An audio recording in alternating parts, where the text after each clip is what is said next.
Hello friends, good evening. இன்றைக்கி நம்ம ஒரு ஈவினிங் விளாக் பார்க்கலாம். வழக்கம் போல் ஸ்கூல்லேருந்து வந்து என் ட்ரெஸ்ஸை வந்து வாஷ் பண்ணிவிட்டு குளிச்சுட்டு வந்தாச்சு. இதை மாடியில் போய் காய வச்சுட்டு காலில் காய வச்ச துணியை வந்து எடுத்துகிட்டு வந்துடணும்.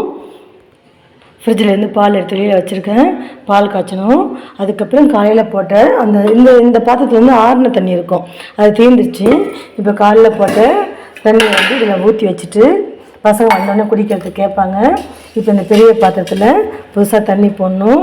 அதுக்கப்புறம் காலைல எல்லா பாத்திரமும் கழுவி வச்சுட்டு தான் போனேன். ரொம்ப க்ளீனாக வச்சுட்டு தான் போயிருக்கேன் பாருங்கள்.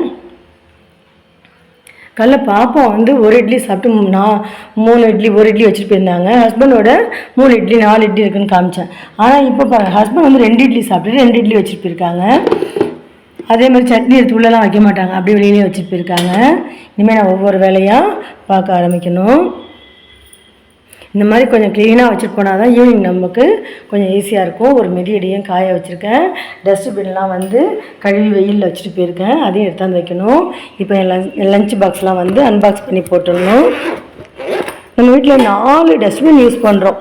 ஒவ்வொரு ரூமில் 2 ரூமில் 2 டஸ்ட்பின்னு, அதுக்கப்புறம் இங்கே சிங்க்கு கிட்ட 1, அப்புறம் வாஷ் பேஷன் கிட்ட 1. எல்லாத்துலேயுமே ஏதாவது கவர்ஸ், அந்த பிங்கோ இந்த மாதிரி ஏதாவது சாப்பிட்ற கவரு குப்பை ஏதாவது போட்டு வச்சுருப்பாங்க. எல்லாத்துலேயும் ஒரே டஸ்ட்பினில் மாற்றி எடுத்துகிட்டு போய் கொட்டிட்டு வந்துடுவாங்க. அது வந்து ஹஸ்பண்டோட வேலை தான். அது வந்து கொஞ்சம் மெயின் ரோடில் போய் கொஞ்சம் தூரம் போய் கொட்டணும். காலைல நான் போய் கொட்ட மாட்டேன், ஹஸ்பண்ட் தான் கொஞ்சம் போய் கொட்டுவாங்க. அப்போ இந்த வெளியே வச்சுருக்க எடுத்து வந்து அங்கங்கே வைக்கணும். 2 டஸ்ட்பின் தான் கழுவுனாங்க. அதில் வந்து பிளாக் கவர் போட்டு வச்சுருப்பாங்க, அதில் அவ்வளோ குப்பை இருக்காது அப்படின்னு பார்த்தாங்க.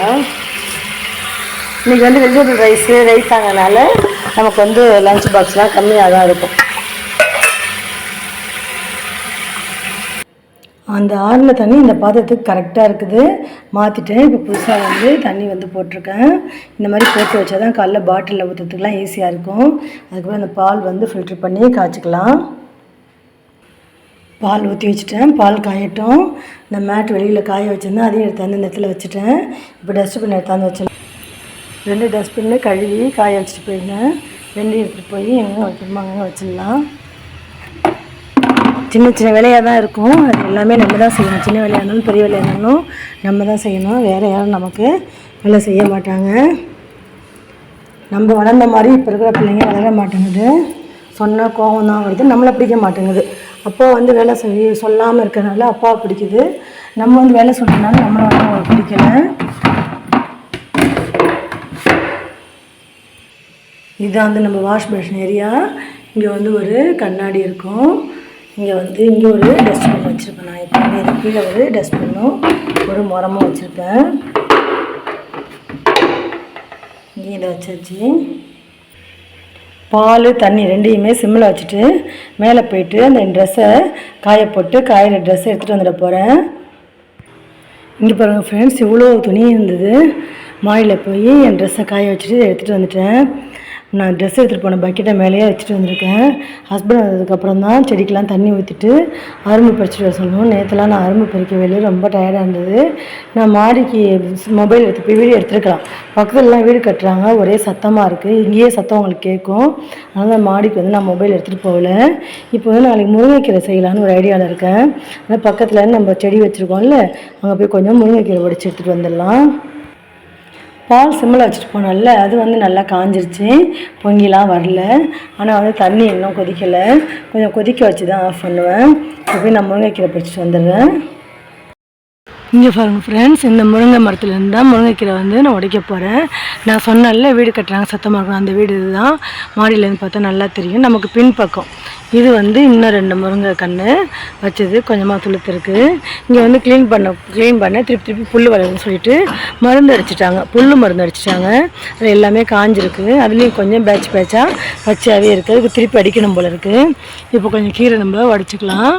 காலையில் கீரை உடச்சி உருவி செய்கிறதுக்கு டைம் இருக்காது. இப்போயே உடச்சி உருவி வச்சுட்டா காலைல செய்யலாம். பசங்க வந்து கீரை லஞ்சுக்கு எடுத்துகிட்டு போக மாட்டாங்க. அவங்களுக்கு ரசம் ஏதாவது கொடுத்துட்டு நம்ம கீரை செய்யலாம்னு சொல்லிட்டு தான் வந்திருக்கேன். நம்ம போட்ட புளிச்சக்கீரைலாம் பறிக்கவே நேரம் இல்லாமல் அப்படியே இருக்குது. ஒரே ஒரு நாள் தான் நான் பறித்து செஞ்சேன். பாதைக்கெல்லாம் தண்ணி விடுறதே இல்லை. அவங்க மே மாதத்துலேருந்து நம்ம வீட்டை சரியாக அவங்க பார்க்குறதே இல்லை. மருதாணி பாருங்கள், நிறையா பூவும் காயமாக இருக்குது, இலையே இல்லை. இப்போ வந்து இந்த அளவு நான் வந்து கீரை பறிச்சிருக்கேன். 2 மரத்தில் பறிச்சிருக்கேன். ஒரு பெரிய மரத்துலேயும் அப்புறம் ஒரு சின்ன மரத்துலேயும் பறிச்சிருக்கேன். பசங்க வந்து முருங்கைக்கீரை பொரியல் பண்ண சாப்பிடுவாங்க. ஆனால் கூட்டு அந்த மாதிரிலாம் வச்சா சாப்பிட மாட்டாங்க. நான் நாளைக்கு கூட்டு தான் வைக்க போகிறேன். கீரை பறிச்சிட்டு வந்துட்டேன். இப்போ வந்து கீரை உருவணும், துணி மடித்து வைக்கணும், அதுக்கப்புறம் காஃபி போட்டு குடிக்கணும். குட்டீஸ்க்கு எதுவும் நான் ஸ்நாக்ஸ் செய்யலை. ஏதாவது வாங்கிட்டு வந்தாங்கன்னா கொடுக்கணும். குட்டீஸ் காஃபி கேட்டால் போட்டு கொடுக்கணும். இதுதான் இன்றைக்கி என்னோடய ஈவினிங் விலாகு. இதுக்கப்புறம் நைட்டு டின்னர் என்னன்னு அவங்கள கேட்டு தான் நான் செய்யணும். நேற்று நான் குட்டீஸ்கிட்ட வந்து இது செய்வான்னு கேட்டேன். அதாவது ரவா கிச்சடி செய்கிறோமா, கேரட் பீன்ஸ்லாம் போட்டுருந்தேன். வேணாம்னு சொல்லிட்டாங்க. அதுக்கப்புறம் தான் தோசை ஊற்றினேன். அது மாதிரி இன்றைக்கி அவங்க வந்தவொடனே கேட்டு தான் செய்யணும். தண்ணியை சுடாச்சு, தண்ணியை ஆஃப் பண்ணிடலாம், பாலையும் ஆஃப் பண்ணிடலாம். சில நாளில் வந்து யாரும் வர்றதுக்கு முன்னாடி நான் மட்டும் காஃபி போட்டு குடிச்சிடுவேன். அவங்களாம் வந்ததுக்கப்புறம் அவங்களுக்கு போட்டு குடிப்பேன். சில நாள் அவங்களாம் வந்ததுக்கப்புறமே போடுவேன். எப்படி எனக்கு இருக்குதோ அந்த மாதிரி செஞ்சுப்பேன். இவ்வளோதான் என்னோடய ஈவினிங் விலாக்ஸு. இங்கே பாருங்கள் ஃப்ரெண்ட்ஸ், நான் வந்து அன்பாக்ஸ் பண்ணி போட்டிருக்கேன். டிஃபன் எடுத்துகிட்டு போன பாக்ஸு, வெஜிடபிள் ரைஸு, ரைத்தா எடுத்துகிட்டு போன பாக்ஸு. பசங்க வந்தோடனே எல்லார் பாக்ஸையும் சேர்த்து விலைக்கு கழுவிடுவேன். நைட் அவங்கள கேட்டுட்டு என்னென்னு செய்யணும். இந்த ஈவினிங் விலாகு உங்களுக்கு பிடிச்சிருந்தா லைக் பண்ணுங்கள், ஷேர் பண்ணுங்கள், கமெண்ட்ஸ் பண்ணுங்கள். ப்ளீஸ் எங்கள் சேனலை சப்ஸ்கிரைப் பண்ணுங்கள், பெல் பட்டனை ப்ரெஸ் பண்ணுங்கள். அப்போ தான் நான் போடுற வீடியோ நோட்டிஃபிகேஷன் வரும். எனக்கு சப்போர்ட் பண்ணுங்கள் ஃப்ரெண்ட்ஸ். Thank you friends. பாய்.